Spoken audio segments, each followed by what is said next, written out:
Dun, dun, dun, dun, dun, dun, dun, dun, dun. Hey everybody, welcome to another episode of the LitRPG Podcast. I am Ramon Mejia. I'm always here to bring you the latest LitRPG news, reviews, and of course, author interviews. And this week, it's the author interview thing, so it's always fun for me. This week, I'm talking to Gabriel Rathweg, author of Eyrth Online and the Warrior Academy series. He's here to talk about the Warrior Academy specifically. It's the third book in his particular series called Tournament of Heroes, Part 1, which means there's going to be hopefully a Part 2, as long as it hopefully gets enough sales. That's always the thing. But welcome to the show, Gabriel Rathweg. Ramon, thank you. Thank you for having me. It's a pleasure to be here. Thank you. And I didn't even check. Is it actually, am I saying that right? Gabriel Rathweg? Yeah, you are. Okay. Actually, surprisingly. I usually check beforehand, and I realize, wait, that might not be how he says it. But thank you. So thank you for making good stuff there. You've been an author for quite a few years, I believe. I've only known your stuff from the LitRPG community. Can you tell me a little bit about your background, yourself, for the audience who isn't familiar with your work? Yeah, definitely. First of all, let me just say once again, man, thank you for having me on. Like I said before, I've been wanting to be on this since I started. I was like, Ramon's the first goal. So thanks for having me on, man. I've always written, but I never published anything because I was always like, nah, this is not going to be good enough, you know? I don't know if as a writer, you have that feeling ever? Yeah, every time I put out a book, I have that feeling. Yeah. Yeah, it's such a hard thing to get over for me. Anyway, I'll go back to that later. But yeah, so I've written lots of short stories and started books and not finished them. Started books and deleted them. Just this is crap. And then but it actually wasn't until I started reading LitRPG, and I want to say it was Aileron, Blaze, you, Charles, Dean, and what's that? Dragon's Wrath, Brett Roth? No, what is it, Brent? Yeah, that's it. You got a good call. Yeah. But I started. Yeah, that was that one. I think that was the first one I read, was the Dragon's Wrath, and I was like, this is crazy amazing, and then I found the rest of them, and I was like, God, this is the books I want to write. People are writing them. How the hell are they writing them? I didn't know about this.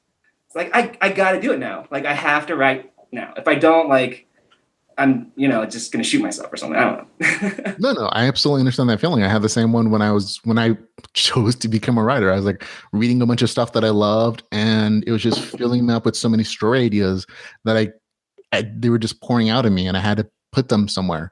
For me, I wasn't a writer my whole life like you. It seems like writing is hard for me.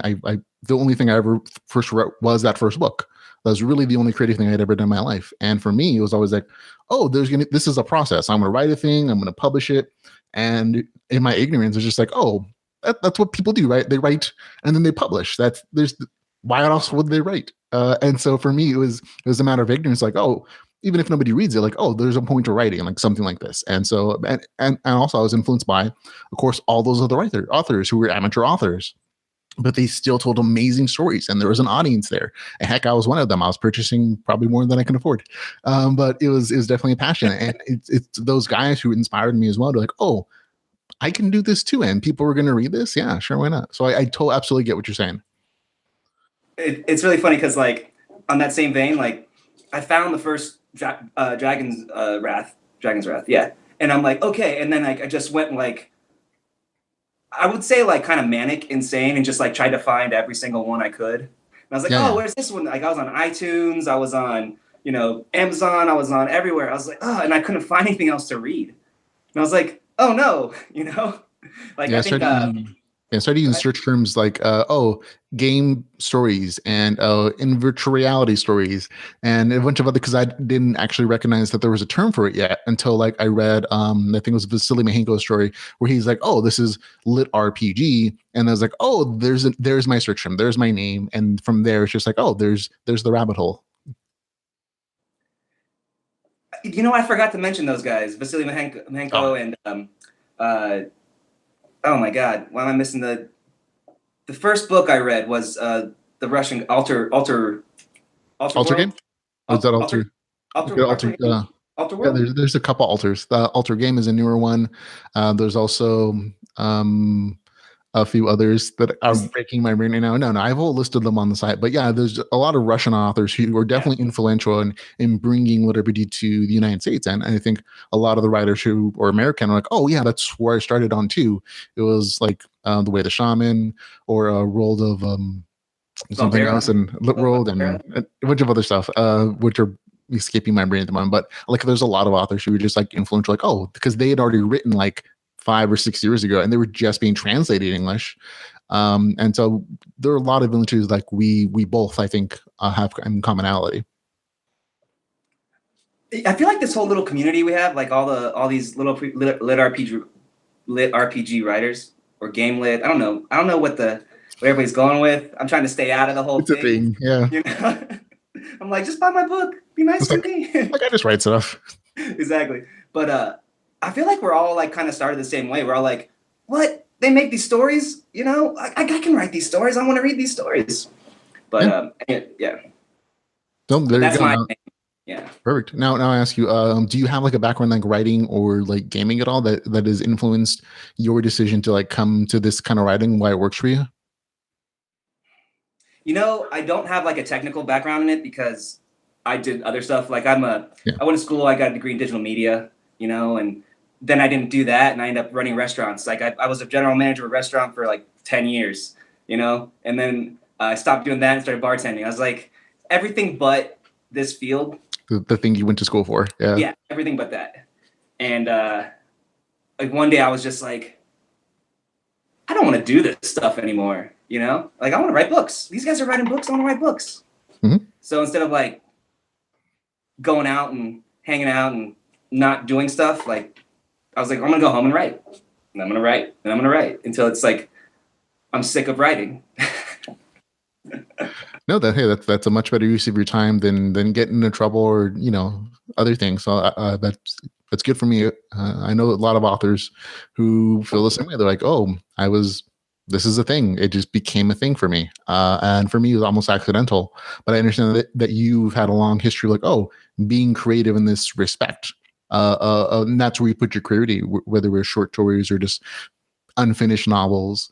I think to me that experience is as useful as a technical degree in respecting that you're actually doing a thing, and the more you do a thing, the better you become at it. You know, to read what I forget what thing was like 1,000 hours. Malcolm Gladwell. Malcolm Gladwell. Yeah, that's like 10,000 hours makes you an expert. You know. Yeah, in anything, and it's just practicing and doing instead of just wanting to do a thing. Like the actual step from dreaming and doing is really big for some people. Like it's an impossible leap for many people, in that they can never actually take that first step of 1,000 miles. But you did, and you're here, and so that's always something to be proud of.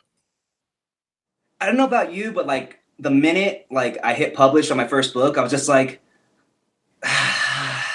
I did it, you know, and I didn't care if anybody read it or not either. I don't care. I did it. It's done. And like just like this huge weight, I don't know, even more than that, just like lifted off of me, you know? Just like that first release was just so cathartic, maybe? Yeah, and I hear what you're saying. And then I actually agree that it can be very relieving, or almost, just almost cathartic. Oh, I put all this effort into this thing, and here's the payoff. It's out there in the world for people to judge, and whether or not it's going to succeed or not, I have no idea. But it's done. It's there. The process has finished in that respect, and so there's something special about that. And I really do understand that emotional release of so many different conflicting ideas, especially when you've been writing these other characters in your brain for such a long time. It's like, oh, bam, there it goes. And there's also then, of course, the anxiety, like, are people going to read it? What are those reviews going to be? But that's like a separate concept. So before we move on too much into the writer stuff, tell me about your stories. Remember, this is not just for geeks like me who actually read your stuff and enjoyed them. We also want to make sure that people who are watching this for the first time understand something about your stories. So you have 2 series in the LitRPG community. Can you tell me about both of them? Yes, I will. Give me 1 second. I don't know what this is, but there's an alarm going off. Let me shut this door. Sure. One second. 1 second.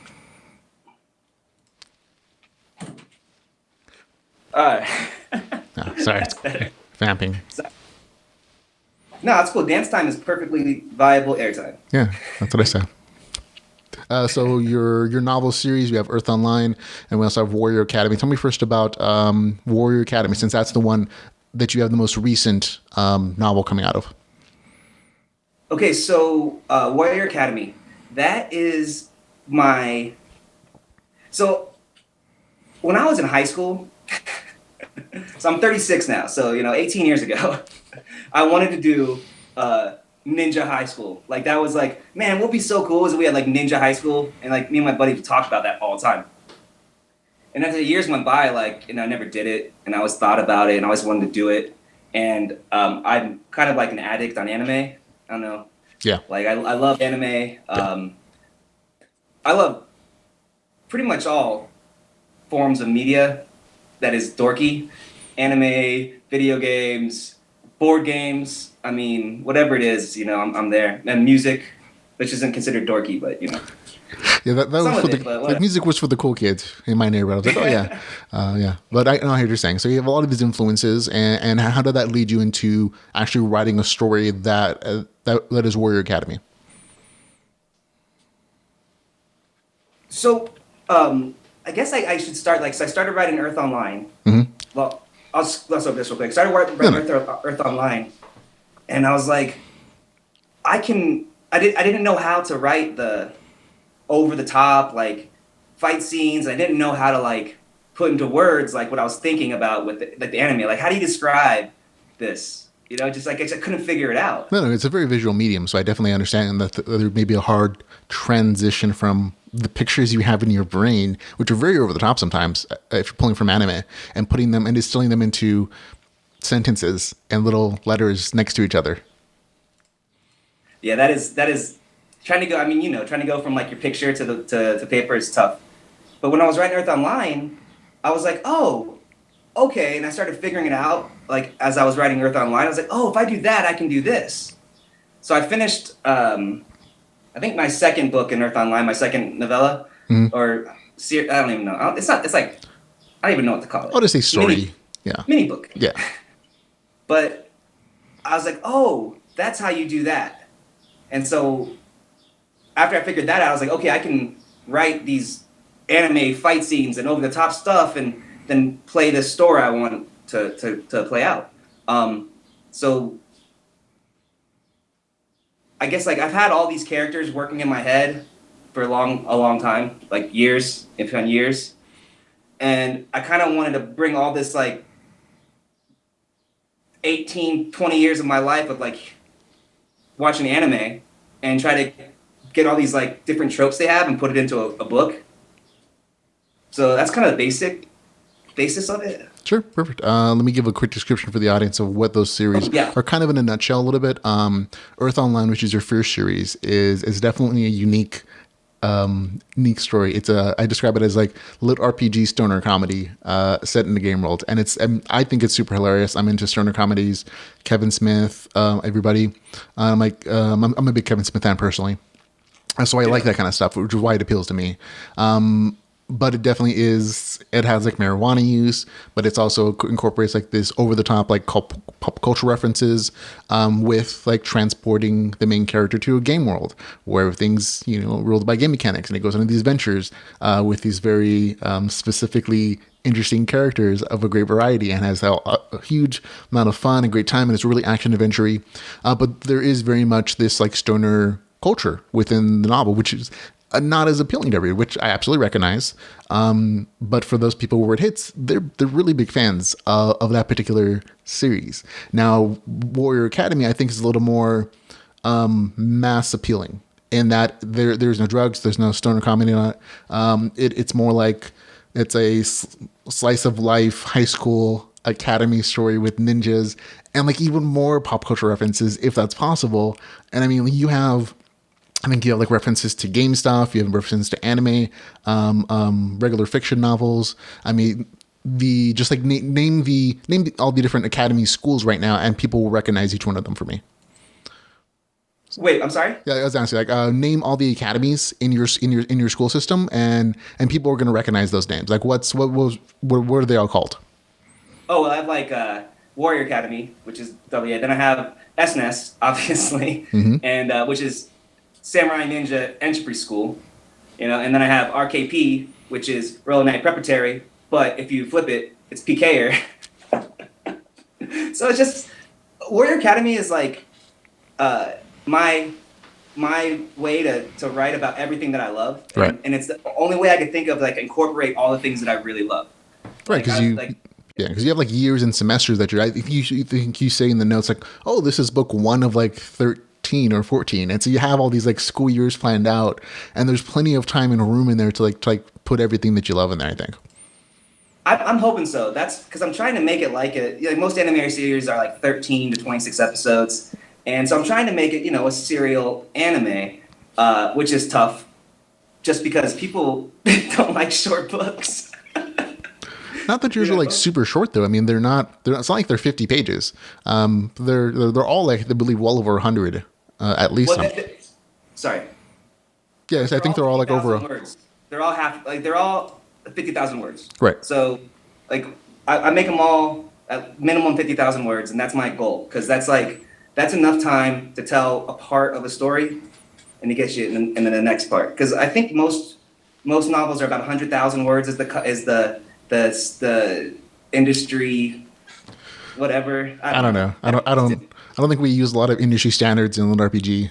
It's just like our novels are like, 500 pages, 600, 700 sometimes, and so we don't use a lot of industry standards, I think. That's true, but which is what I love about it, because it's such a different genre and you can do so much stuff with it. Like, I love that we can put game stuff in and then not have to go by like literary strictures. Right. Like, that's my biggest thing. Is that I don't know if you noticed, but when I write, like, I have like OMGs and stupid, clang clang and stuff like that. Oh yeah, I meant to ask you. Like, this is something that popped up when I was reading your last story. I was like, SMH. Like, what's that? What is that? I was like, shaking my head, man. Oh, man, my wife was right. She told me, like, no, and I'm an old lady too, but I had to look this up when one of my students used it in like the discussion board for school. And I was like, really? It means shake my head? I'm like, that seems unnecessarily like abbreviated. Like, can't you have the person shake their head? I'm like, oh, okay. He's using gamer speak. It's in the future. Like, all the pop culture and like text references just have been ingrained and twisted in some weird ways. So I guess it makes sense. But I'm like, I kept seeing him like, are you sure that's what it means? It's not like, I don't know, shit in my hands or something like that. So okay. So thanks for answering that. That was my audience question. But yeah, so you use a lot of those like weird, you use non-conventional writing techniques in your stories all the time. Yeah, I really think with Warrior Academy, I'm targeting a younger demographic. It's for teenagers. It's from 7th, 8th grade up. So I want to make sure that kids that age can read it and understand what's going on.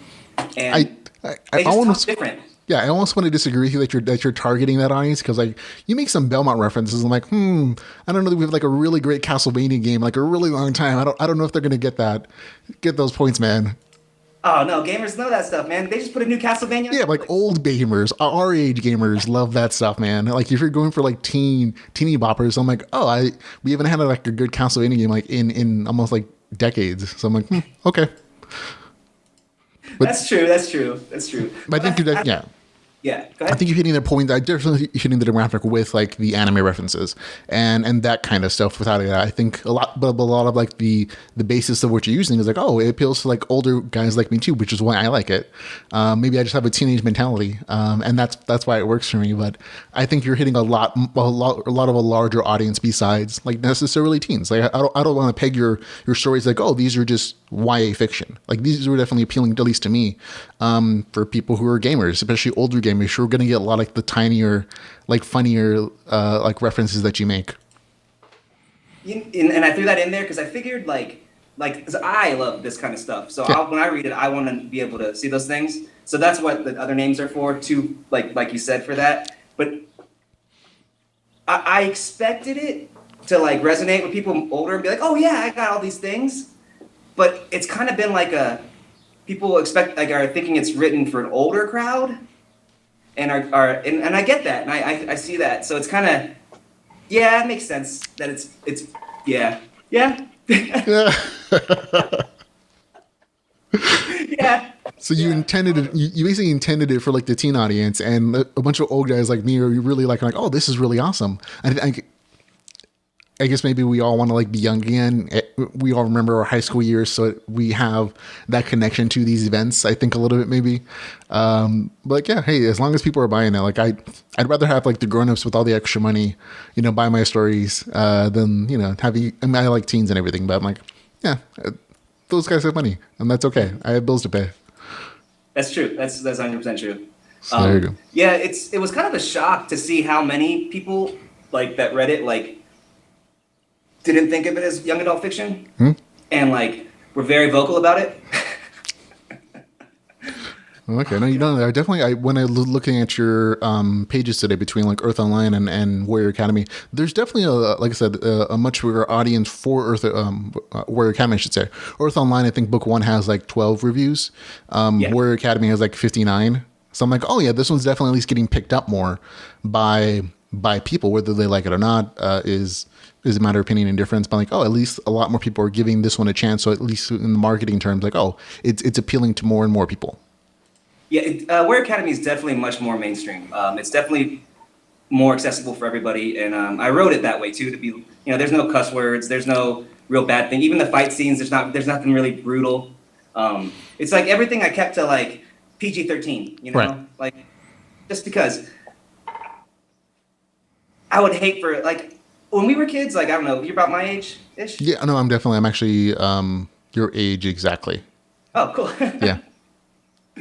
But when I was like 11, 12, I had watched Pet Sematary and, Death Wish on TV. I mean, like, in Argentina, like, we saw stuff that was a little bit not what they can see now. Oh, the internet makes that. I think that makes that statement entirely inaccurate. I think once kids get access to computers, once they go to school, or cell phones or like tablets, whatever, they have access to the wide-ranging horrors and beauty that is the internet, and they can see all those movies you're talking about for free and a bunch of other stuff that that you may or may not want your kids to be exposed to. So I think as far as like them being maybe mentally prepared for it, I have no idea, but I think kids are exposed to even more things than we were. I think you're right about that, but I think more of in like the adults around them are more quick to crack down on stuff now. Oh, okay. I think is bad. But like I tried to make it so like Jimmy's dad would be like, "What are you reading?" It's like ninjas. The kids see it, but like parents get a little more. Okay. Yeah, we have more helicopter parents. Got it. Okay. Where were we? What were we talking about? I don't know. I think we both got lost somewhere. We're talking about your series. What were they about? And I think if you want to give me like a quick blurb about Warrior Academy as the series, I think that'd be like a good place to like transition into like author questions. Should I read it? If you want, sure. If you have it up. I will in a second. I forget stuff. Do you forget the stuff that you write sometimes? I have in the past, but I try to keep really good notes as far as like I have like spreadsheets and spreadsheets on my computer of like, oh, these are all my names and these are their events and these are their powers and abilities and like story points and stuff. Otherwise, my brain kind of just like skips places sometimes. I'll show you later on, but on the walls around my room are just papers. Yeah, I can actually see them in the corner in one of the walls over there. Are those stray ideas? I almost want to zoom in. No. And get hints. They're how I keep track of them. So like I'll show you at the end, but like I have like 5 pages that I have list all the faculty members and their names, and then I have like my what classes have how many students, and what was the name of these schools and how many affinities does this guy get? Like it's just stuff that you like. Oh God, I never had to keep track of that in a second book before. Yeah, well, because it looks like we do the same thing. You just do it hardcover, or a hard print version instead of like digitally, like in Excel sheets. Then I like to when I'm working, I stand and I like to walk around. My desk is a standing desk, right? So I'm always like kind of pacing and walking around. So it's a little bit easier for me to do it that way. No, it's cool. Anyway, go ahead. Yeah, no, like different creative people, their process are different. and that's something we'll talk about in a little bit as far as like, oh, how do you work? What's your style? So we have Eyrth Online, we have Hero Academy, and I think you're just going to read a quick blurb about Hero Academy so people have like an idea of like what the story is about. Got it. All right, so here we go. So Warrior Academy. After the world is destroyed, humanity's survivors start anew. Now in a world forever changed, a place where magic is real and monsters have come to life. A place where magic and science blend with pop culture. Welcome to Warrior Academy. Then you have if you like video games, music, anime, and just pop culture in general, you will love Warrior Academy. It's Harry Potter meets Naruto with a little Dragon Ball Z and Dungeons and Dragons thrown in for fun. And don't forget a smattering of High School Musical. So there we go. I think that's a really good explanation. Like, oh, all the different variety of pop culture and influences, anime, novels, fictions, video game references. So it does kind of mush them all that. And if you're into pop culture, you like all that stuff, this definitely hits the spot for you. Not everybody is, and that's okay. Not every novel is for everybody, but it's definitely an appealing story to me. I'm a big fan of your work, so I've always liked them all. Okay, Thanks, so. Yeah, I mean, it's true. Honestly, if I didn't like your stuff, you wouldn't be here. To be honest, and I think I've reviewed just about everything you've written as far as like LitRPG goes. And within like very few. I haven't published anything else. Yeah. Besides LitRPG. So then I totally read everything you published, and I think with like a rare exception, I liked just about every single thing that I've ever read. But again, I'm also kind of weird, so maybe that's what appeals to me. I don't know, man. I remember the first review you gave me. Well, that was very specifically like, this is not LitRPG yet. And like, I recognized that it was like part of a serial story, but that's the thing. I'm like, there's no real LitRPG here yet. Maybe in the future, which is why I said mostly given a good reason. I still thought it was interesting, but that first book, I'm like, oh no, this is the setup. He hasn't got to the game yet, really. He hasn't got to the RPG mechanics. He hasn't got to like the RPG stuff that I love about LitRPG yet. But I recognize, oh, he will. It's just it didn't hit this episode yet, and I was okay with that because there were a lot of other interesting things about it, like including I guess a good time. Like one of the most interesting things about all your shoes that I've always enjoyed is that you have accompanying theme music for every single chapter. And I think it's the first time I've ever seen that as far as like anything in a genre. Well, everything I've ever read, honestly, a novel having theme music for every single chapter. And the first time I tried it out, I was like, as I was reading, I was like, oh wow, this definitely adds a layer of like flavor to the story that wouldn't otherwise be there. And I thought it was so amazing. I think I talked about it for like weeks and weeks and weeks on the podcast. Anytime I saw a novel, I always mention like, this thing has a playlist, go check it out. There's some really cool music that I've never heard because I'm kind of a music idiot. I don't have a lot of things that I listen to musically. So even just like on that respect, like, hearing cool music, I'm like, oh, some of this is cool. Some of this is like, oh, my ears hurt, but it's interesting at least. So it's always really fun. That I think that's something that is very unique, I guess, to your particular novels. Yeah, that's really what my main thing is what I wanted to do is I wanted a musical track with my book. That's the main thing. When I listen to music, or when I read, I'm always listening to music. Like I'm listening to music pretty much 90% of the time if I can, you know. It's just how I am. I love music. I love all different kinds of music, and it helps me focus and actually really helps my creativity. Real quick, I was just knocking with you on that first review. It was actually the best review I've ever gotten, and for a constructive criticism piece, like I read that and I was like, oh yeah, I get it. And it helped me a lot with my second and third books just to figure out, you know, I should do more things in it. So thank you for that, by the way. Because you don't normally get constructive criticism. You just get like, this is a really great story wasting a bad author. Yeah, I'm sure you've actually gotten those reviews as have I and as have everybody who's in the genre. But I try to make my reviews less about like, oh, I like this, I don't, but here's why as well, because those are also the kind of reviews I would like to get, to be honest. So, it's more helpful, you know. But yeah. So you're saying music plays a huge part of your life. How do you? I'm kind of curious because I'm not a music person. So the whole musical side of life is very much almost a mystery to me. Like I know people like listen to music all the time, and my mom is kind of that way. But how do you decide what songs to go with your chapters, or do you have a song in mind and then that kind of influences the writing of that chapter? How do you incorporate two essentially different stimuli into the same artistic piece? So the first thing I think is like I'm not saying I have ADD or anything like that, but I do have a pretty short attention span, and like having multiple things going on for me is really helpful. And music is always just like helps me focus. I don't know, it's just always since I was young. But with the writing, what I do is it's a couple different ways. So when I'm sitting in my office and working, I just put on a playlist of random songs and listen to them. And then if I find one that's like really good, I'll add it to this main playlist I have.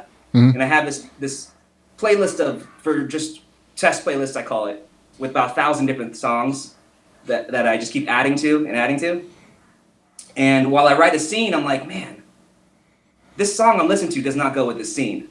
So I stop. I'm like, what am I trying to do? Okay, what music will go with that scene I'm writing? And then I'll go through my library and be like, oh man, Rancid by blah blah blah is great, or Talking Heads, or The Cure. That's the band I want to play this song. So I'll pick them up and start listening to their music while I'm writing, and then I'll find the song that fits, and then I'll play that song on repeat until it's like such a terrible song, and my girlfriend wants to stab me because she's heard it 25,000 times over and over again, and then I finish a chapter of that song. The other way I do it is I use Spotify a lot. So whenever I find a song that like catches my interest, I'm like, oh, that song would be great for this idea I've had. I tag that song and then write a scene for it. So it's kind of two different ways, I guess. No, I mean that totally makes sense. I don't use music that way in my life in general. Like I listen to podcasts, listen to audiobooks, but like music has never been that huge a part of my life. So I'm always curious about, because I understand that it's just from your writing and just from like the variety of songs that you have in your stuff. I'm like, music is really important to Gabriel. Like you can tell it's a big influencer in your life just from like your writing and like how you're connecting these songs to these words. And for me, that's almost a mystery because that's not how my brain works at all. If anything, it's the opposite. Like I require like this calm, quiet place for these things that happen. I'm more influenced as far as that the type of scenes I write is like by visual medium, like movies. Like if I want to write a fight scene about kung fu, I'll go watch some kung fu movies for like 6 hours. Jackie Chan, Jet Li, whatever the case is, and I'll get those visual images in my head, and then I go back to writing. I'm like, oh, and I can see all those moves now in my head. You know what I mean? But it sounds like for me, like for you, it's music does something similar for your mind. Like it almost sounds like to me like you're picking the score for your movie in a lot of ways, and the tones of those songs are supposed to enhance the tones of those chapters. And I found that to be the case a lot of times. Sometimes the music doesn't. I don't know it well enough so that it doesn't have that same effect for me, but that's like me personally. People who are more musically inclined, I'm sure those musics, when it's like, they'll giggle and they'll laugh because like, oh, I know what that song is about. And while they're reading, they're like, oh yeah, I get it. And for me, that happens sometimes. But a lot of it's just like, oh, this is cool music and this is a cool book too. Well, thank you. But that's pretty much the goal. Because like the music for me, music is kind of like background, and it's always in the background. And then music also, like, it makes me remember certain things. And it also, like, makes me feel certain ways. So, like, you put on, like, a hardcore score and you're like, oh, man, I'm getting pretty amped up. Or you hear, like, a sad song, you're like, oh, yeah. So it kind of just helps me set the tone for the story. But, yeah, I think music, along with reading, because they're both the arts, like, touch something, emotional in you. Right, and I hopefully, feel like, yeah. Or movies too, like visually, like movies. The same thing we're doing, except you're doing it with movies, and that's what you're getting your, like it's getting your creative juices flowing. Whereas like music for me, But I don't know. I just something about like certain songs triggers memories, like kind of like how people have certain smells and stuff like that. So it's just like I hit that. I'm like, you know what? That makes perfect sense for this, and vice versa. Right, I know no. I'm like putting my hands everywhere, and you can't see them in the screen, so. It's okay. No. And speaking of memories, that's another interesting thing that you do through writing.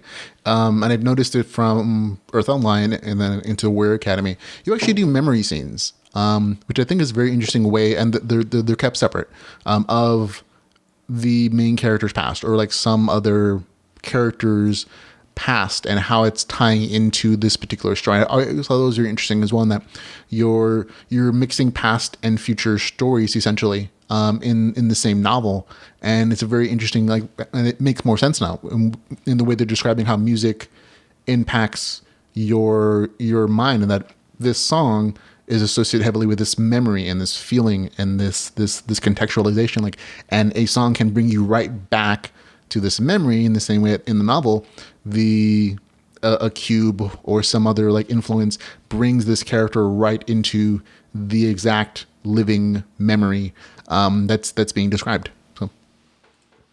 So do you remember Being John Malkovich? Yeah. Oh, I don't think I ever saw that. I don't think I saw the movie. I remember seeing trailers for it and parts of it though. I remember I watched that movie and I was like, this is the coolest idea ever. Could I just go watch somebody's memories in a first-person view and enjoy it? Like, that's awesome. And then I was like, I hate when I'm reading a book and I have to read like 2 chapters of backstory. Right. It's just like setting up everything. Like, I like backstory, but I don't like so much backstory that like you can't get to the story. Like, I like to learn about the people as they grow. I was like, well, I can do this thing where you learn a little bit and that you can still tell the story, and you learn a little bit, and that other story is also going to be a story. Does that make sense? No, yeah. I think I would have pulled from like the Eternal Sunshine of the Spotless Mind as far as like living in memories and them being a part of the narrative structure, in addition to like the regular core story. I just haven't seen Being John Malkovich. The movie always seemed really weird to me. I think I was always really weird. I was always afraid to watch it. I'm like, oh, okay. Maybe I'll watch this other thing. Like, I'll watch Predator for like the 18th time instead, or something. I've never picked it up. But yeah, that's an interesting concept. It's a very interesting way of telling a story. And I always liked, like, there's so many things I like about your writing style, in addition to like, oh, this is a fun adventure kind of story with cool characters and RPG mechanics. So we've talked a little bit about your writing influences, the things that you draw into it. What about like the game stuff? Like, what do you do? Like a ton of research about game mechanics, or you're just pulling from like the video games you've played in the past? And have those things been a big part of your life? Yeah, man. I feel like I'd have been president if I played video games. But no, man. Video games, I think, are probably the best medium for art I think they have ever invented yet. Like, because it does. I think to me, video games incorporate music, writing, movies, but then you give it an interactive portion, which just takes it all to another level. Like, I think that the video games are the best storytelling medium out there. No, I absolutely agree. I can't agree with you more. I've thought that for years. And as the technology progresses of like making these fully 3D rendered worlds that are semi-photorealistic, the amount of energy that game producers are putting into this only makes it better. I mean, even if you go back to like, Super Nintendo system, there's a story with Mario. He's going to go save the princess. Then you go into Metroid, and there's an action element to it, but at the end of it, there's a huge plot twist. Samus reveals it's a girl, and everybody goes crazy. And then you go into like more recent stuff where like there's RPG mechanics, but there's also like RPG storytelling that you get with fantasy and sci-fi stories, where there are these like legitimately epic, interesting stories. Like you think of Witcher 3, or you think of, I just finished God of War number 4, and the new one, the new God of War 4. And there's just like there's a huge amount of storytelling there, and it's like there's these huge, great cinematic scenes, but it's also about the relationship between a father and a son, and Kratos just kind of sucking as a dad, but still at least making the effort to try to impart whatever wisdom he's learned in life to his son and wanting him to be better. Like he says repeatedly to that story, like we should be better. and he's speaking from his own, past of like him murdering his dad. Spoilers, folks. Murdering the guy, murdering the whole pantheon. And then there are like huge revelations at the end. But it's a sweeping story. It's a legitimate work of art in which the audience is not a passive observer, but they're they're integral part of the storytelling. They're the character. They're the person who's moving the character forward in the story. And so that aspect of video games is just advanced, and more people are just putting the effort into making these great stories. And I think that's a lot of things we find incorporate into LitRPG, for me at least. Like we're pulling from those same things, only we're going kind of in reverse and making those game mechanics and making those storytelling opportunities part of our genre. And it's something that I love about it. Yeah, I mean, I agree 100%.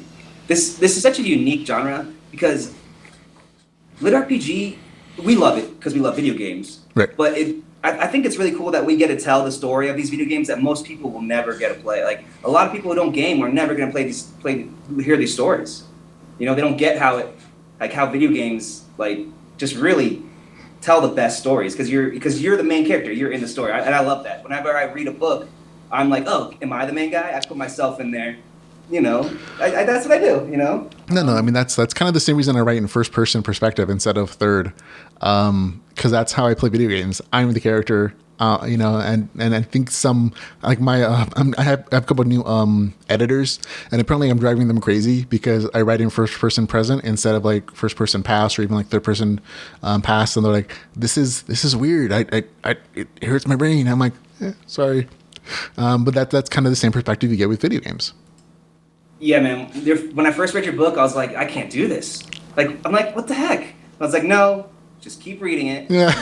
Then you it's like a switch has to go off in your head. Like you have to like flip a switch and be like, it's okay, because there's this like ingrained way we're taught to read, and like everything has to be like this, and we have to follow these rules and this structure. And I hate that. And so the way you write in first person, like it was really hard to get to at first, but now it's like, okay, I got it. Just because the tense thing, it's just what we were taught. Yeah, I'm an amateur. I have no idea what I'm doing when I'm writing. I just tell a story, and some people bought it, but I know I absolutely get them, and I don't hold it against anybody who can't get past like the first pages of my novel because it's just written a certain way. I like to think the writing improved over time, but even if it hasn't, I'm like, I have a good time writing it, and I know people have a good time reading it sometimes, and that's all I ever expect. So I'm like, yeah, it's fun. So we have some stuff. Let's see. Any other influences to your writing that we haven't covered yet? I've read every famous fantasy author there ever is, was, and I can name them all, Neil Gaiman, Terry Pratchett, Robert Jordan, George R. Martin, J.K. Rowling, go through the plethora of them, Yeah, but, and then speaking of JK, I was thinking like, oh, this Warrior Academy 3 is like, oh, is this like the Triwizard Tournament section of his Academy story? I thought that was interesting. I was like, is that going to be the case? Did you finish it? Yeah, I finished. I have a review already for it. Okay, kinda? Yeah. Kinda? I feel like the setup was at least that because you introduced like the other academies there. I'm like, okay, we're getting some. I expect to see like LaFleur any second, like waving around. There was kind of a ninja moment where that was sort of happening. But is that where this is minor spoiler. Is that kind of where you're going with like part 2, sort of? Yeah. My favorite anime is tournament anime. Okay. Tournament stories are my favorite. Okay, my cat's going off. 1 second. Come on, cat. Sorry, he's a monster. Well, I was going to ask you about that too. Oh gosh, there's so many author questions. Like, is this the cat from I Am Gamer? This is the cat from I Am Gamer. Okay, yeah. I'll explain it to the audience. At the end of Warrior Academy of this one, there's a small like introduction to like a new series that I guess you're writing, and one of the things I thought was like, oh, the main character has this cat. He takes him on a motorcycle, and he's a monster. He's a beast. And I thought this seems a little too detailed to be a fake cat. He probably has a real cat, and this is it. So there you go. I wish he would go running with me though. Yeah. But yeah, that's he's the animus for that. But Warrior Academy, the tournament stuff. So, Yu Yu Hakusho, have you seen that? Yeah, I've seen them all. Yeah, okay, so all of those. Like, I think he did a review for Apollos the other day, talking about his training montages. Yeah. The training montage and the tournament fighting, like, those are my two favorite things. Like, you could do it with, like, well, they do it. Like, have you ever seen Food Wars? Yeah, I love it. Good show. I mean, that's the exact same stuff. I'm loving every single minute. I mean, when you say you love training montages and tournament style fight, I'm like, oh my god, it's like we're brothers. It's like we're the same mind. I'm looking at my anime list. I'm like, yeah, I have a bunch of stuff like Yu Hakusho, Dragon Ball Z. I mean, Food Wars. I mean, there's Hajime no Ippo is one of my favorite versions of like training and like, you know, just the style of fighting. I mean, there's so many just like great influence of these stories, like in anime especially. I think it's a really big thing, whether it's like Bleach or, you know, One Piece or whatever the case is, where there's, you know, training and tournament style stuff, and it's a really big influence for, I think, a lot of anime readers, which is why I also do very similar things in my own fight scenes. But I definitely recognize that influence in your latest novel. Yeah, those are so much fun. Like the way the Japanese, like, their cultural, like, as long as you train really hard, you'll get good enough eventually. Yeah. Like, I love that idea. I love it. And I want to use it in my book, so I do. Triwizard Tournament, it's something I'm working on, but I don't want to... Right, okay. Yeah, you know. No, that's fine. I was just curious. Yeah. I think I referenced it in the book earlier, like the seniors are out training for something. Mm-hmm. Yeah. So, like, I have this idea, it's not spoilers, but for this, like, global kind of tournament that's going to happen between, like, everybody, but that's probably 3 books down the line. Okay. Maybe 4. Yeah. Yeah. Okay. Yeah, that makes sense. That's good. I was just curious. I mean, that's definitely like an audience question that I had in my brain. I actually had a list of like things when I was like writing the notes for the review for your show. I'm like, SMH, what's this? Is this the Triwizard Tournament version of his story? And, you know, some silly things like that as far as like part of the review. But that just means I have a good time with it. It's entertaining, and I definitely see a lot of the influences that you pull from, which makes me like giggle like when I see a shinobi, you know, from the SNES Academy pop up. I'm like, okay, that's like a really tight, super nerdy geek reference from like early video game history kind of stuff. So those are some of your influences as far as like writing goes. What is your actual structure for writing? Because that's part of what the show is, like helping everyone see, oh, not every writer is the same. I think we talked about your musical influences a little bit. Well, let's start off like, when you get an idea for a story, how does it go from there? So currently, I'm writing about 8 different books right now. Wow. I have a hard time writing one at a time, I have to say. Well, look, I've started 8 different books right now. I'm writing like one. But I'll get like an idea, I'm like, and it'll get so prevalent in my mind, I can't continue whatever story I'm working on. So I have to start writing on it. And so I write that until I get that bug out. Right. Because, like, I don't know about you, but, like, I can't focus on another story when something else is, like, weighing on me. Right. Okay, I can get that.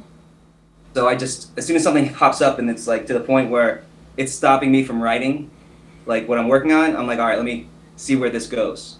So, like, that I Am Gamer I was halfway through episode 3, and I was just not going anywhere. Mm-hmm. Like, you know, you get just stuck. I was like, okay, I can't think of anything. Nothing sounds good. And I was like, oh, you know what'd be fun? What if I wrote a story about going back to when, you know, before the Indians were decimated, and we'll make a LitRPG out of it. That'll be fun. So I was like, let me see how this goes. It sounds legitimately cool when I read that. I was like, is this where he's going with this? I'm like, we don't have any game stuff yet, but it was a little bit like, oh, this, even without that though, it was like a really interesting premise. And I think that's one of the things I love about your story. Like you're more than willing to like go on those weird paths of like these weird premises or these weird ideas. I mean, I don't think I've ever seen any bird people who live in trees and like fight shark people anywhere else in any of the stories that I read. So I'm like, you're more than willing to like take these weird paths, and I genuinely love the weirdness about it because it's new and it's different, and that's always exciting for me. And so when I read I Am Gamer, I'm like, oh, this is potentially very, very cool. I'm kind of curious to see where you go with it. So like it was a good thing to me.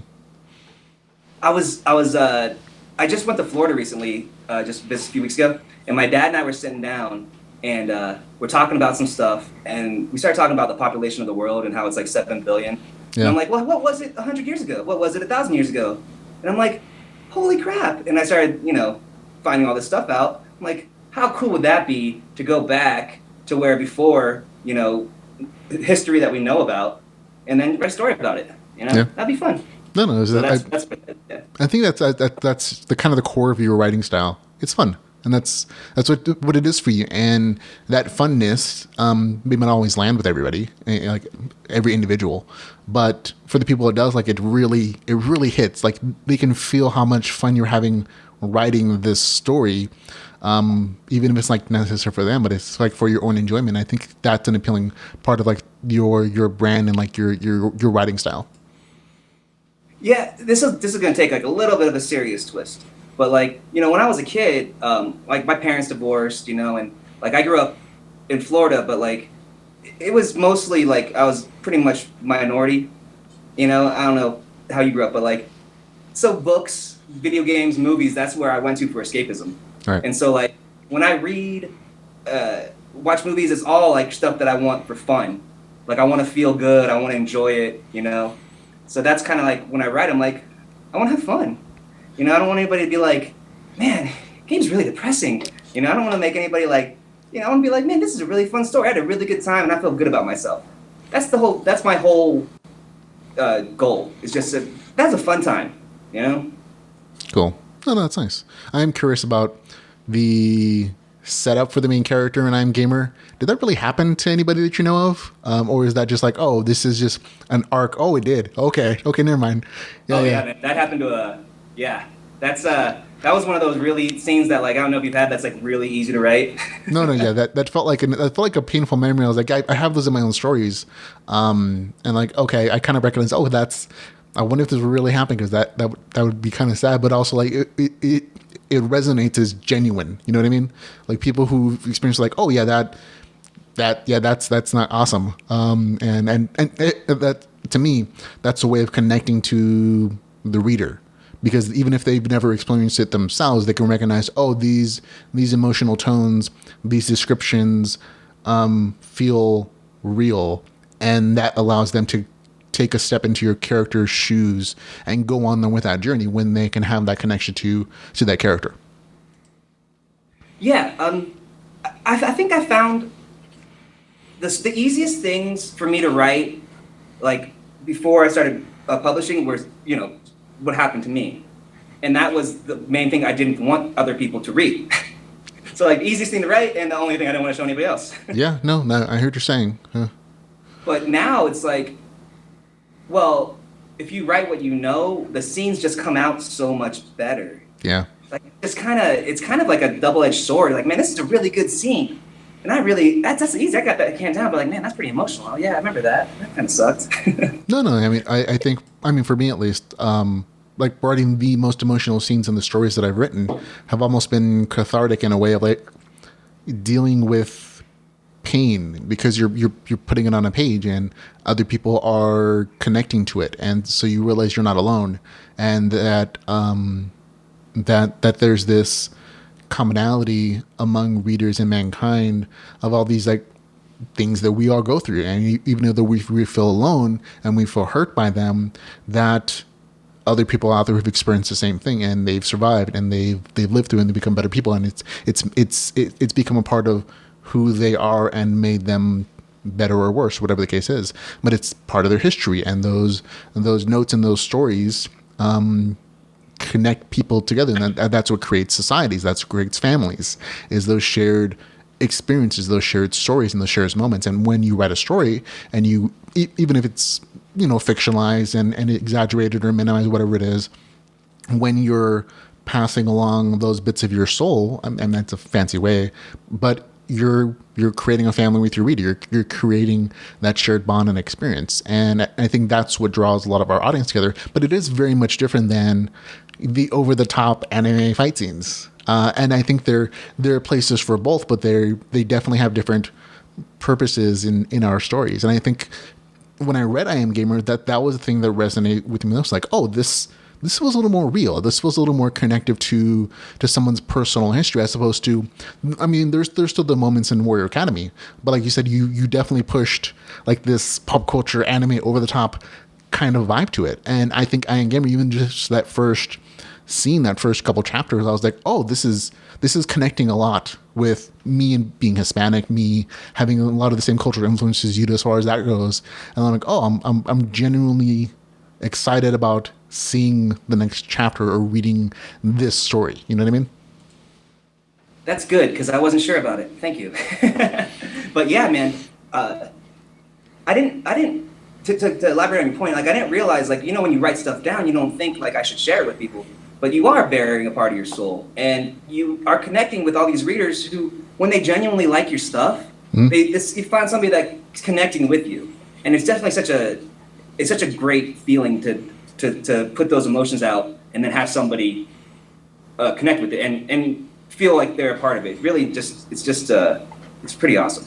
I don't know how it is it's an interesting feeling when you get those letters from readers, or you get those comments on wherever saying this made me cry, or this made my day better, or like I think the most touching was like, my husband's in the military and you helped him get through some really bad days because your stories were interesting and they just made things better for him. And I'm like, thank you so much. And that kind of stuff is really nice too.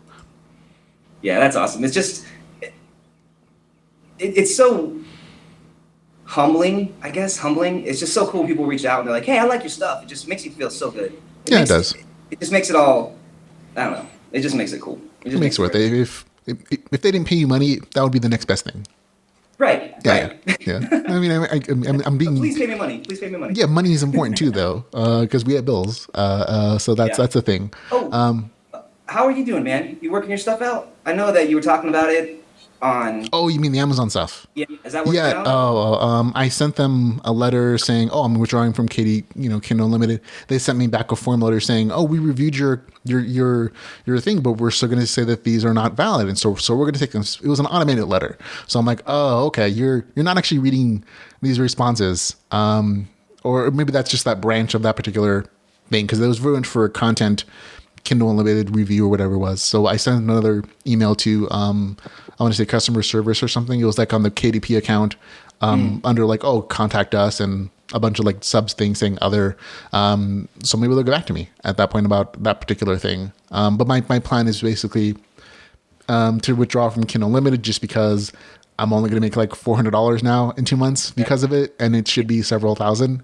They literally canceled all like the Kindle Unlimited reads that I had, so I was like, oh, that sucks. Dude. It is what it is. I can't change it, but it's also like I'm not responsible for the bad things that people did. Even if that's the case, it's still kind of in dispute whether or not the algorithms from Amazon are actually detecting bad actors doing inflated page counts, or if it's just, oh, we have a lot of Kindle Unlimited readers who are voracious and they spike out a lot. Like when they get into it, they'll read everything you have in like an entire series, and maybe that's what they're picking up. It's really kind of unclear as far as like the community goes. But yeah, I mean, thankfully my situation is that my wife works, so we have a second source of income. But like I can imagine for other authors who are like, this is it. If that happened to them, that would be potentially devastating for some authors. So it is what it is. But yeah, thanks for asking. No worries, man. I like you, so I don't want, anything bad to happen. I mean, I don't like you, but It's okay. Even if you did like me, I'd be like, oh, thanks, man. Your wife is going to watch this, and so is my girlfriend. So. That's okay. We can, we can be, what is it called? Heterosexual bromates or something? Yeah, right?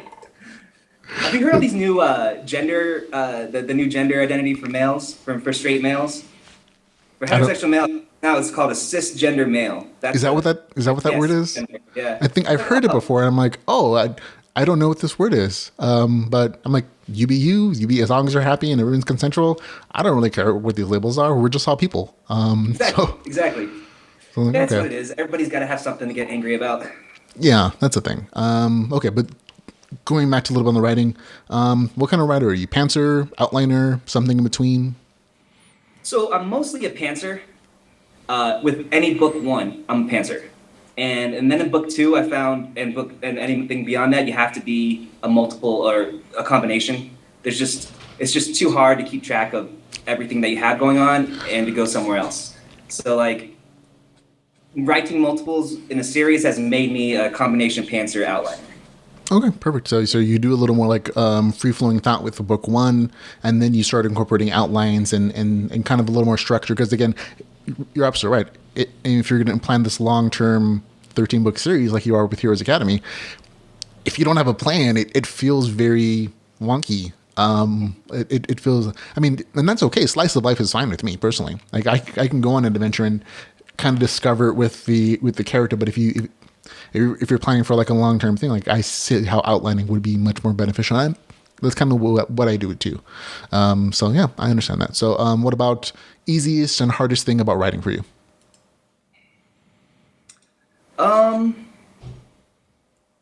The easiest thing about writing is coming up with the ideas. Like coming up with what I want to write, like, oh, this is going to be fun. And that sounds great. That's the easiest. Mm-hmm. The hardest is not thinking it sucks when I write it. I don't like, it gets better every day. Every time I write, I get a little better at it, but I'm still like, this is crap. This is crap. This is crap. This is crap. Like I got to rewrite that sentence. And like, I guess self-confidence isn't the right word because I'm confident that I can write well. I'm a writer and I can't think of the word. No, that's fine. I see what you're saying as far as like your criticism of yourself.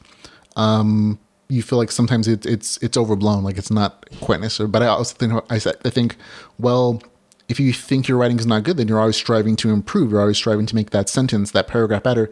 And as long as that doesn't get out of hand and that it prevents you from producing, finishing a novel, I don't necessarily see that as being a negative unless you make it or unless it gets to be a negative. You know what I mean? Yeah, it was a negative for a long time. And then I was like, well, how can I use this to help me write better? Right. And so now I'm like, okay, think about things realistically instead of just, being emotional about it. Be like, oh yeah, my stuff sucks. No, look at it, read it, and be like, oh, okay, and try to be a bit more realistic about it. And that's helped. So finding that balance between all my stuff sucks and it's going to be okay is the hardest thing. And that's what I've kind of found. Okay. Well, I think that's a fair statement. Let's see what else we have. Oh, writer's block. You ever get writer's block? Oh, sure. One of the things really hard is not to like find people who write bad reviews on Facebook and stalk them and like send messages and be like, oh, I live by you. Oh, I should go visit. Yeah, no, yeah. Yeah. Oh man, that's why I don't give my address. To be honest, because I review a lot of stuff and not all of it's great reviews. And I know I've hurt some people's feelings, and that's unfortunate. At the same time, I'm like, I've tried to give an honest opinion about your story and be detailed about like the specific things. So it's not just like, I hate your stuff, I hope you're burned in hell. It's these are the things I didn't like and this is why. But I understand that point of view as both an author and as like a reviewer. I'm like, oh, sorry, don't come at me. It's not the reviews that are like, oh, I didn't like these things about it. I get that. Like, oh, hey, this is fine. Obviously the things I write aren't for everybody. And, right. We all have taste. It's the ones that are like mean that like, if you saw me in person and you said that to me, you wouldn't say that because you'd get hit in the face. Like, it's those reviews. I'm like, man, that's just not nice. Because, I don't know. I'm a pretty nice person. That's like punch you in the face. Yeah, I get that. Okay, that's fair. Let's see, writer's block. You ever get writer's block? And if so, how do you get past it? Well, earlier I was talking about like, I wrote different stories. That doesn't usually work though. So, a lot of times I don't have anything going on. I just can't write. Just like nothing's flowing. I smoke, and I go for a run. Like I know that sounds silly, but like it helps me really like just like I think what writer's block is to me is like I'm thinking too hard about things, and I can't get a coherent thought through. So when I go for a run, my exercise, my mind clears out. I feel a lot better. I come back, and I usually always have have cleared out and have like new ideas going. So that's my trick. Okay. Yeah. That works. If what works for you, that's the important part. I always actually ask the question because everybody deals with it differently. Everybody deals with stress and frustrations in their own way. And so when we get a bunch of like different answers, it's like, oh, okay, maybe it helps somebody. Because I've heard that from like other authors, like, oh, I really like your author interview series because I get an insight into how somebody else works, and I picked up different points about like, oh, he does it this way. I think that might work for me. And so if smoking and going for a running, doing exercise really does help you, like I think that's valid, and it's going to work for somebody else. I can guarantee you that somebody's right now watching this frustrated. Like, I can't get past this point, and they're like, oh, but I like to exercise, and maybe that'll do it for me. Well, even just exercising, man, it really helps, because if you push yourself really hard, you don't have time to think about anything else. When you're exhausted, like you can't, oh yeah, hero's going to do this. No, you're just like, I'm so tired. And then you get back and, have some water and like, oh yeah, idea pops up. Great. But that's just, that's me. So. Yeah, well, it works for you, works for somebody else. What do you do? I have to like separate my mind from my work for a little while. Like I got stuck on Adventures in Terror book number 2. On the one I'm writing, Adventures in Terror book number 3. I started it a year ago. I started writing the beginning portion of it like a year ago, and then I got stuck, and I had to end up writing something entirely different to me, which was Project Alpha, which is Adventures in Terror is very fantasy. Project Alpha is set in the modern world. It's a world LitRPG. Main character has the game powers, but it's set a little more sci-fi than fantasy. And I had to write that entire novel before my brain could reset and go back to a fresh perspective on, go back to Adventures in Terror book 3. And I'm only now like finished it like a year later in the first draft. For me, that's what I kind of have got to stop writing, go cleanse my palate, maybe refresh my creative juices by go watching a movie or some anime or reading some other novels, which I do on a regular basis anyways. But that's what works for me personally. I'm not an exercise guy. These chubby cheeks don't come from like running for miles and miles. But it's different for everybody. Sometimes like calming my nerves means playing a chill video game. Right now I'm playing Mech Warrior Battle something, but it's very chill. It's like a turn-based strategy game, and there's this music and there's no narrative structure in like the mech fights, and it's like very relaxing. It clears my mind because I think strategically about the fight, which means I'm not thinking about this character or this like plot point that I can't quite figure out, and so that's how I clear my combos sometimes. Yeah, I hear you. It's just getting your mind clear. Yeah, and getting your mind clear. And I think I love hearing how people do it. I mean, how all authors do it. Like these interviews for me are all as fun as they are, hopefully, for the viewers, because I'm genuinely interested in what works for you, man, and like what does it? Because I love learning about writing in the process from other authors as much as I do reading their works, because it's fun to connect with you on this level, because I've already connected with you in my mind, at least through your works, through the parts of you that you've put on those pages. So this is fun for me. Okay. So we did that one. Publishing stuff. You self-publish. Why did you choose self-publish instead of going with traditional publishing or something else? Well, I mean, I'll level with you. I didn't know if I could self-publish. Go traditional. I didn't know if I could. I didn't know if they would like my stuff, and I was like, do I want to send this book out to 150 different editors or companies and have them all say no? Yeah, that would make me feel really good. So I was like, let me self-publish through Amazon. It's free. Mm-hmm. What's the worst thing that happens? People don't like my book? Oh, no. Then I figure out something else and start again. It didn't cost me any money. It just cost me time and my pride and, emotional state. But other than that, it's free.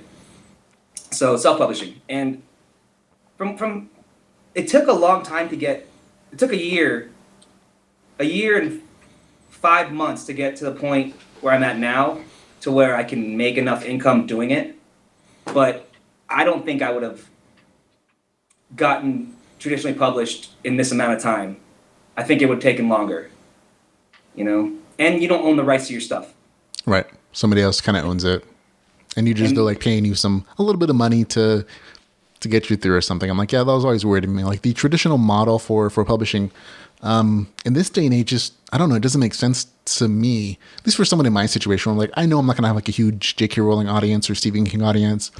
I don't need the big, massive marketing arm of a traditional publisher. Like I talk to the audience on a regular basis for this community.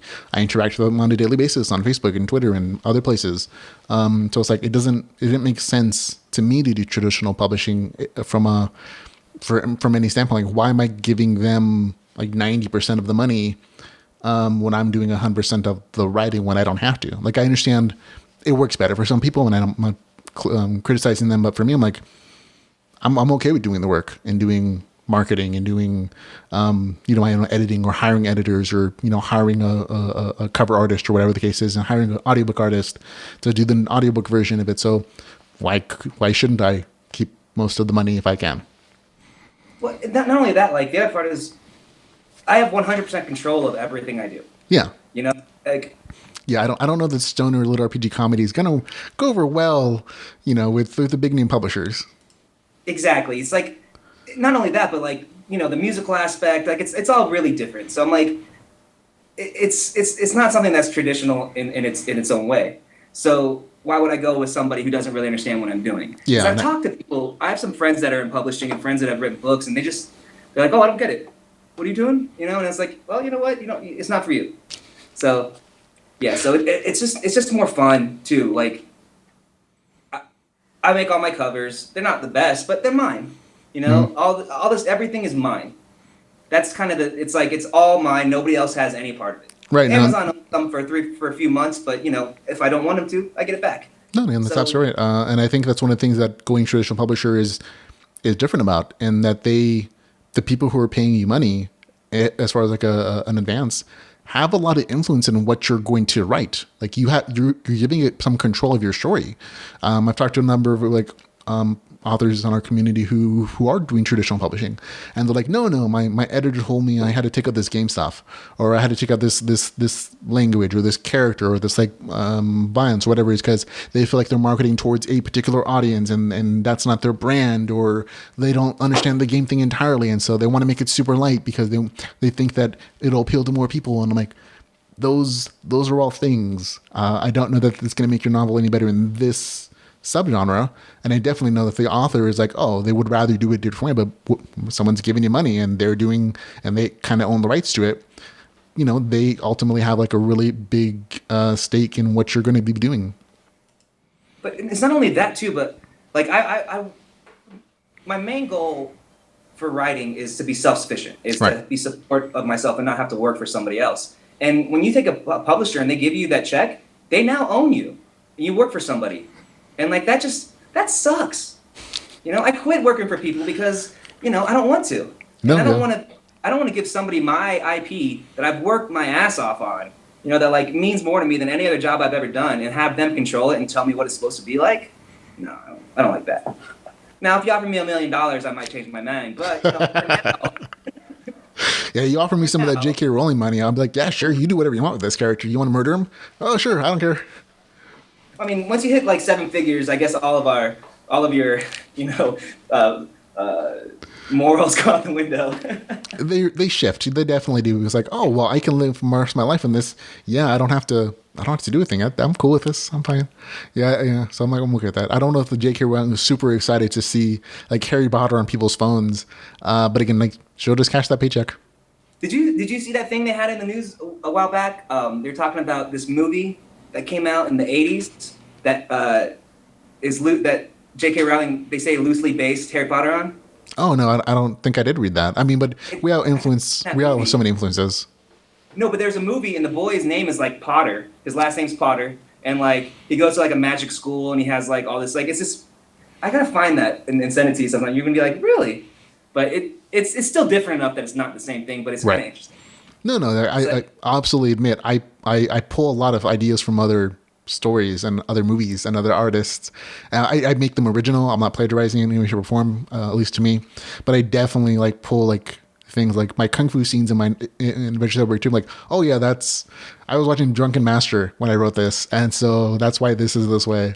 But I always recognize, there's a fine line between being influenced and just a copy and paste. There's a really big difference there, and I always definitely go with influence instead of plagiarizing. Oh yeah, completely. Where was I going to go with that? When I was in school, are you there? Yeah, I'm here. Can you see me? So when I was in school, I remember my creative writing teacher, she was like, every story that you've ever heard or written has been told before. Right. And it's true. Like every story is a basis on some other story. There's like 6 or 7 tropes that's every story. Like there's a hero's journey, which is the Rip on Mine, which is Star Wars and Gilgamesh, everything. And then there's like the Oedipus, which is, the hate your mom and father. Like all the stories have been done. They're just different versions of them. And as long as you're not like ripping people's stuff off, I think it's, they're going to influence you, obviously. Yeah. And then that's part of life. Like you influence someone else, they influence you. Nothing's really original, but that's okay. As long as everyone understands that nothing's original, I think it's okay. Don't name your main character Mickey Mouse. But other than that, feel free to use a mouse-like character. It just like have a little wall there, Hey, I respect your work. I'm not stealing it, but I really like it. Yeah, we all do. That's fine. Okay. Yeah. Let's see a little bit on the technical side. What about like marketing and review stuff? Do you do any of that at all? Man, this is the hardest. I think for any aspiring writer, this is the hardest part of it. It's kind of a business question, almost. It is. I was so anti-social media before I published. Like, I may have been on Facebook like 3 times a year. I just wasn't on media. But now, like, I have to be on social media all the time, and you have to answer everything you can. You have to talk to as many people as you can. It's just, I think it's the biggest thing I hate about writing, but it's also one of the coolest things I never knew about it because I met a lot of really cool people. But I think the social media aspect and the marketing is just, that's the job part. Like, that's your work part. You have to be on social media all the time. You have to answer everybody's posts. You have to be engaged. You have to do all these things. Otherwise, people aren't going to read your stuff. As simple as that. Right. Yeah, and you're making yourself a part of a community as opposed to just like saying, oh, here's the thing for you to do. It's like, oh, when you make yourself part of a community, they're more likely to say, oh, yeah, that's Gabriel, my friend from online or somebody I'm familiar with. So they're more likely to take a chance on your thing. But at the same time, they're also like, oh, if you need help. You need cover artists. You need, to bounce story ideas off of each other. Like some of the best people I've met in the community are like other authors I would have never have like been able to connect to if it wasn't for like the Facebook groups or like Twitter groups or, Reddit or wherever. For me, I've been such an online geek for my entire life. Like that aspect of it felt so natural to me. The people I've met online and in video games have always been like more real than some of my non-friends in the real world, but I understand that people are different. And I was just curious, like, see, it feels like the computer online stuff has been harder for you, just in general. And like, okay, that's very interesting to me. Yeah. Like my, like gaming buddies and stuff like that, that's never been a thing, cause like, I think of those people as like my friends. Yeah. You know what I mean? I had never had to be so involved online, right? Like in the social media communities. Like I have a Twitter account, but never used it. I have, I have a no. You sound like account. You feel like you're more grounded on your daily life, like in the real world. Like this is totally just like you feel like I think that you'd rather meet somebody and talk to them than like talk to them online in a chat room. You know what I mean? It feels like that could be because a lot of what you told me about is like, oh, all these different sensory inputs are what make up your life. Whether it's like the music that you're feeling, connecting to emotionally, or the keyboard, and like you see the physical papers on the walls. I'm like, oh, this guy is definitely is a little more physically grounded than digitally incorporated. And I'm like, oh, that's kind of neat to me, at least. Yeah, I am, but you have to find that balance. And Yeah. now it's leaning towards more. I'm getting better at the digital part, but like I think I told you earlier, I was a bartender for a long time. So like I love talking to people and like interacting, but then only when I want to. But so in online it's different though, because online you have to interact with everybody, but you have to. It's not when you want to, like you got to. See, for me, it's different. It's like the online talking and chatting and like the typing of the keyboards. It's so much easier for a social. I mean, I'm not particularly socially adept outside of like this space. You know what I mean? On a one-on-one conversation, I'm pretty decent, but like in a group, I'm super shy. I'm like I don't talk, and I feel super uncomfortable in group settings. It's very challenging for me personally, and so the anonymity of an online persona, or like, oh, just like I'm a picture on a page and so are they. It's so much easier for me in my mind to like, oh, being free in my talking, because there's really no consequence of like not you don't see these disapproving scowl or them not understanding the nerdy things you're talking about. And there's in some ways it's just easier because it's stuff from your brain going in a page instead of having to understand emotional cues and facial recognition and just all those million other stimuli that you get with real life things. I mean, I'm better at it now than I was when I was a teen, but that's definitely the case for like, oh, why online stuff is better, easier for some people. It feels like you coming from the opposite spectrum of like, you love the extra stimuli of the emotional connotations of a glance, and it might be missing from the online realm from you in that respect. You know what? That's like nail right on the head. Like I can tell, I can have a conversation in person with something. Like this is a lot easier for me Yeah. than just talking on Discord or Yeah. typing. I love Like, this I can more see than you anything. and stuff. Yeah, like, and I'm just good. Like I like to read facial cues. I like to see body language. I like physical presence. Like when I'm online, I write a sentence. I'm like, do type it out, and it sounds like I'm saying screw you, but I'm not. I'm like, oh crap, that didn't come out right. So like when I type and I can't like, I don't have the same ability to read the situation, I guess, is kind of what I'm saying. So like I'm not as tactful writing, and I've seen it in, like in chat rooms. Like somebody will post something, I'll make a joke, and like people blow up on me. I'm like, well, I was just kidding. I was just kidding. It was a joke. And I'm like, I read his stuff, so I get what he's saying. But like, oh no, that's not going to go well. Exactly. So I don't have that. Like I haven't been in the chat rooms long enough, or like I haven't made it. I haven't done it so seriously that like I realize the things I shouldn't say, Right. and that's what I'm learning in this curve is like, if you don't know what the hell you're saying, Gabe, just don't say anything. I mean, it's just, oh man.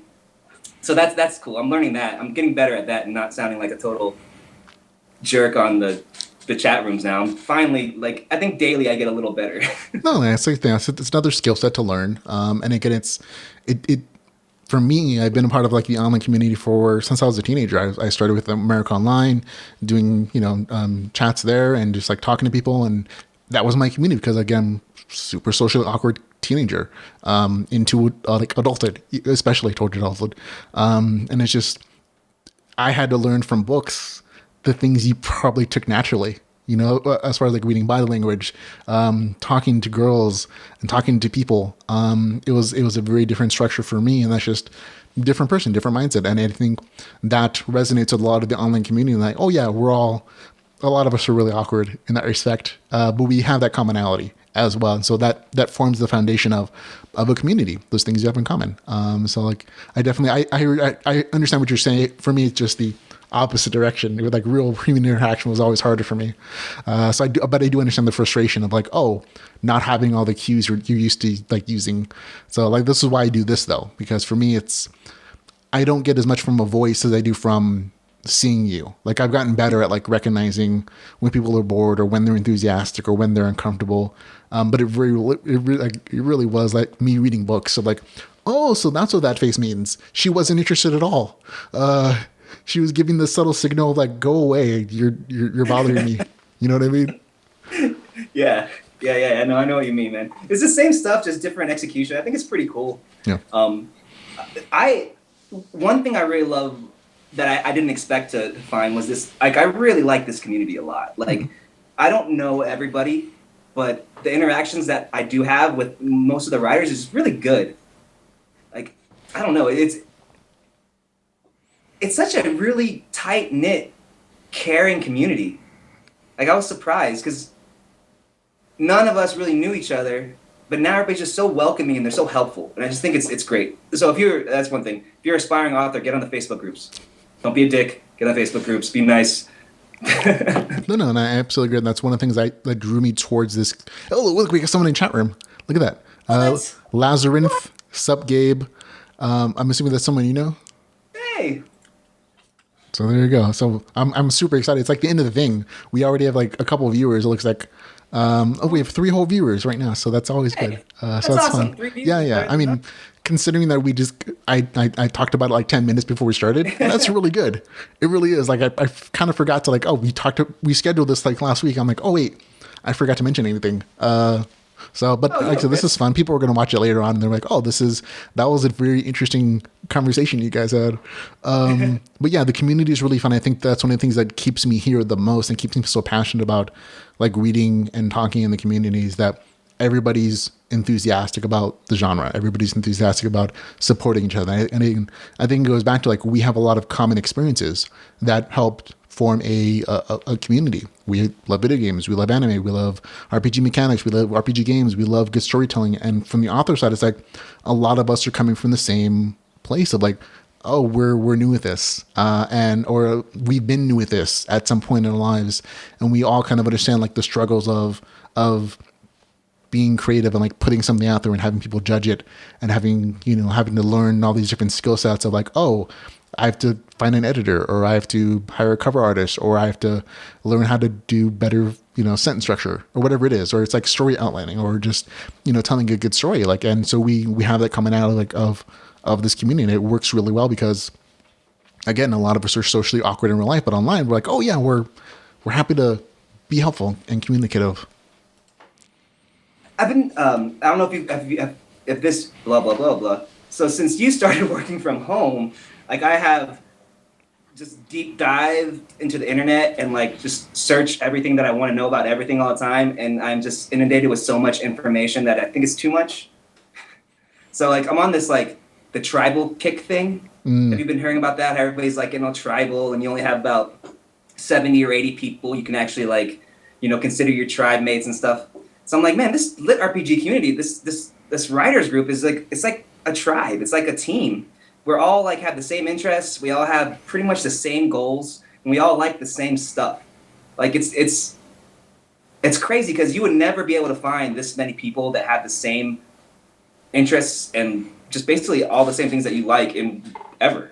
Yeah. Ever. Maybe one person, maybe two. No, yeah, I absolutely agree. I think the confluence of Kindle being an online platform with a bunch of like other online aspects of it, like whether it's Facebook or Twitter or other social media platforms, that weird conflicts of those particular concepts and aptitudes and devices are the only thing that really allows us, this particular community, to really thrive. If any one of those things didn't exist, it would be much harder to find your group, to find your people in this respect. And looks like online Lazarinth is Christopher Keene. So there you go. Yeah. Mystery solved. Hey man. So thanks for joining us in chat, even though we're kind of finished. We running this stuff to talk about, but yeah, like I said, it's a good community. I really do love it, and it's a big part of my life personally. So I'm happy that it's so close, and we're not a dysfunctional family.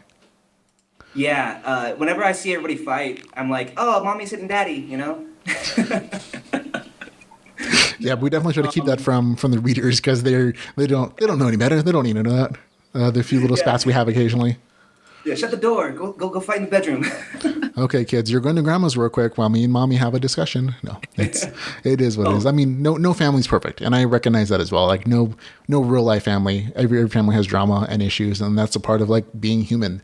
But accepting that and knowing that you can go past that is also an important part of being, a functioning member of a community.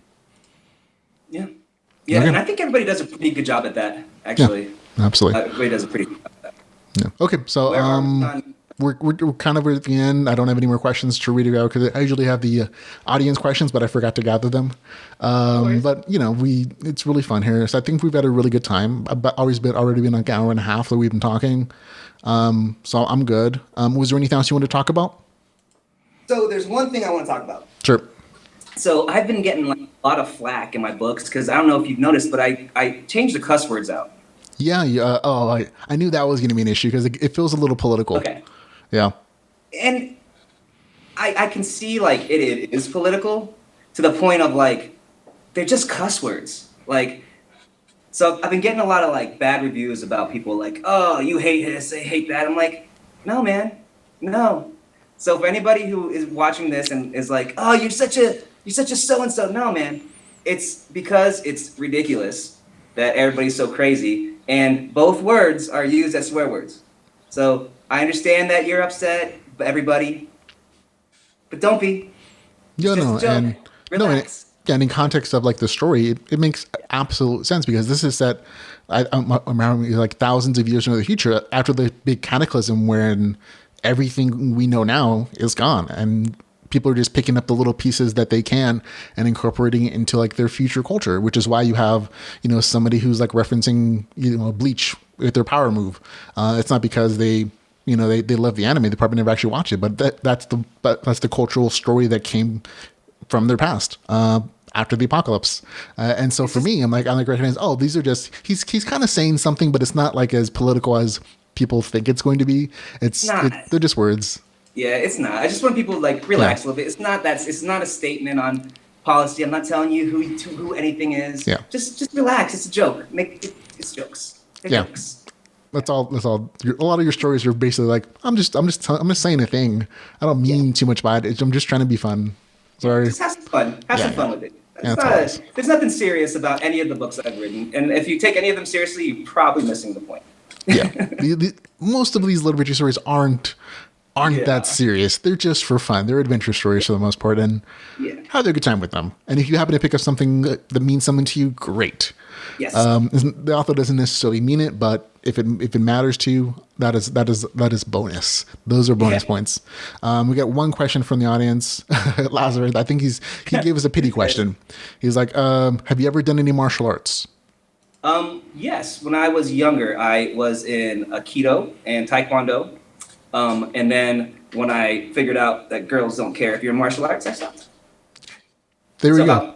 About 14. There you go. See, that's about the time kids are like, oh, I'm not getting any attention from the ladies because I'm into chess. Oh, well then I'll just stop. Yeah. Yeah. What do I do that makes women like you? Oh, okay. Let's do that. Let's do that. Musicians.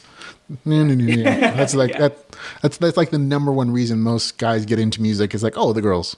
Yeah. Oh, dude, 100%. 100%. I would say like 75% of everybody who thinks they play guitar just so they could get a girl. And it works, which is why it keeps happening. It does. Yeah. Oh, God. I don't know why. There you go. Okay, I think that's kind of it. Dude, this was so much fun, man. Yeah, it was really fun. Remember that folks who are watching, you can always catch all of Gabriel's stuff. He has an Amazon page, author page, Facebook. He's on Twitter. He has I'll have links in the show notes for his Goodread page for Eyrth Online and Warrior Academy series. All there if you want to go check out the show notes for this particular episode of the podcast. So thanks everybody for hanging out. And Gabriel, thank you so much for taking the time to talk to me and to just have this great conversation about all these amazing things and some very interesting things as well. Like looking back in this podcast, like, oh, we went off script big time, but it was still fun. Dude, it was a good time, man. I think that's what I wanted, just to have a conversation, man. It's great to get to know you because I've read all your stuff and we interact in the chats and stuff. But this is cool, man. I had a really good time. It's fun. Yeah, it was definitely fun for me too. So thanks a lot for again, just taking the time because I know you're busy. You actually have apparently 8 or 9 different projects going on at the same time.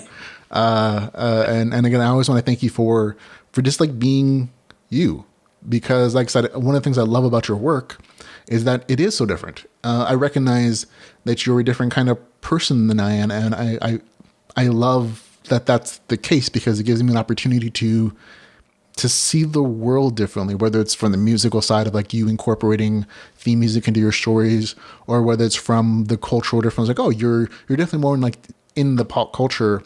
And that's not something I've necessarily been a part of, but I've always being curious or interested about, or whether it's, just the way you incorporate different aspects of your life. Like one thing about the gamer, or I Am Gamer, it was that, this in part is his life, and I get to I get to learn about you, and I get to experience some of your woes, but also some of your exaltations in these stories a little bit at a time. And I recognize, he's different than me, but that's good. It makes me a better person when I can see the world differently, and it gives me a broader experience on life that I'll admit I haven't had. And I look forward to reading all of your stuff because of that, because I'm like, this is like I get to hang out with the cool kid at school, or I get to hang out with somebody else that I in my normal life wouldn't have been able to necessarily meet. You know what I mean? And so thank you so much for your writings, and for just being different and being willing to explore kind of the weirder sides of life, or these weird stories, because they are genuinely a highlight of my week when I get a chance to, like, Gabriel's latest stuff came out. That's awesome. I get to listen to the music or read some neat little story. So thanks, man. That was so nice, man. I appreciate that. That is one of the nicest things that I think anybody's ever said about my writing. And I don't want to sound like, cheesy, but thanks a lot. It means a lot that you like my stuff, because I really respect your opinion, because I think you go out of your way to give everybody your real opinion, and you don't just fluff up stuff. Like, if we were friends and you read my stuff, you would still be like, hey, I meant like if we had known each other for like 20 years or something. Yeah. And you would still be honest with me. And like, I can't tell you how, I'm sure you would know, but how helpful it is to have that like constructive criticism. And then from somebody who actually like enjoys reading my stuff and can still say, hey, this is bad about it. Like there's nothing better than that, man. And I appreciate it. I really do, a lot. And it's really great to be on here, and thanks for telling that to me, man. It was really nice. It was really nice.